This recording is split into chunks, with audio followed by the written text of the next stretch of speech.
I guess if you had to describe your team, you kind of the scouting report on your team, how would you describe your guys?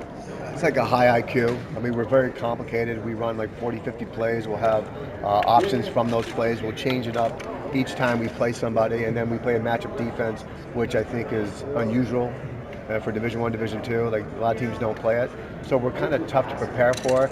I think we got some talent, but at this level, I think our talent's going to not put us over the hump. I think our style of play, if we have any shot, will be any way that we can make the game close and come out on top. Pulling, go ahead. No, go ahead. Pulling those two upsets in the regional, and then, like you said, getting the 8 seed I and appreciate getting number one. Just how much are you guys kind of embracing that underdog role and that mindset? I was like on a really good high like, when we were driving on the bus, like down. After we beat West Liberty, who's number 9 in the country, and then, it's a 3-hour bus ride, and when we're on the bus, we find out we're playing Northwest, and come back to reality real quick. I like to say we're happy to be here, but at the same time, once they throw the ball up and once we start playing, I hope that we can play the way we played in the other 33 games, stay in the moment, and give Northwest a game. But it remains to be seen because they're that good. Do you preach an underdog mentality to your team? Not really. I preach like stay in the moment, do what we do. Now we're going to have to tweak some things that they hopefully didn't see on tape. Like we're going to change it up a little bit because I have a lot of respect for Ben and what he does, and so we have to do something to make the game even. And obviously, I'd like to tell you what it is, but you'll have to find out, tomorrow when we play. Now that you've had more time to look at their defense, what stands out about what makes them so? They don't make mistakes. They really can guard the ball. They hold teams to one shot. They can really rebound, but they don't hurt themselves. Like when I watch the teams play, I watched 10, 12 of their games, and I try to watch the teams that played them close. To be honest with you, the teams that played them close, I forget what last 6 games, there was 82-79. Emporia maybe was one of the teams. They just made shots. It wasn't like they did something to get a shot. They just kind of made shots, and then you can't really depend on that. Now we're going to have to make shots, obviously, but I couldn't find something that a team did to them to get them an open shot and an easy shot, or whether it be in transition, or whether it be in offensive rebounding, whether it be a play they read, or a motion offense, whatever it was. So,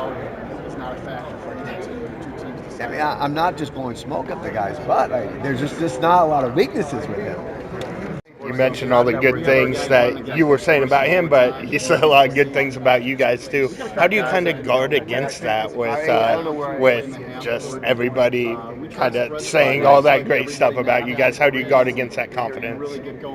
That's happened pretty consistently throughout the season, so I don't foresee that being a huge issue. I think our guys just need to make sure that they stay focused on what we need to do, and they will. And obviously they're a fantastic team, very, very well coached, very disciplined, and hopefully we can do the same.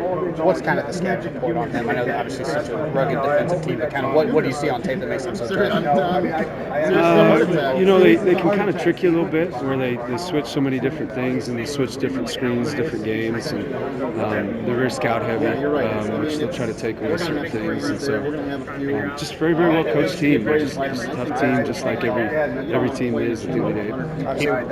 Okay. He mentioned having to change things up and do some completely different things than they've done in the past just to defend you guys. You've had to deal with that a lot this year, but with the coaching at the level that's at the Elite Eight, obviously, how difficult is that each game to kind of face a team that's doing completely different stuff? Well, just got to make sure you stick with your fundamentals, basic fundamentals of pivoting, moving the basketball, penetrate pitch, all the different things that you need to make sure that you do. Just stay fundamentally sound and not focus on what they're doing. Obviously, we've asked you about Joey so much this year, but he does get All-American today. On the verge of breaking JP's scoring record. Just how good has he been again, and to earn an All-American honors? How pivotal has he been just for you guys to get here again?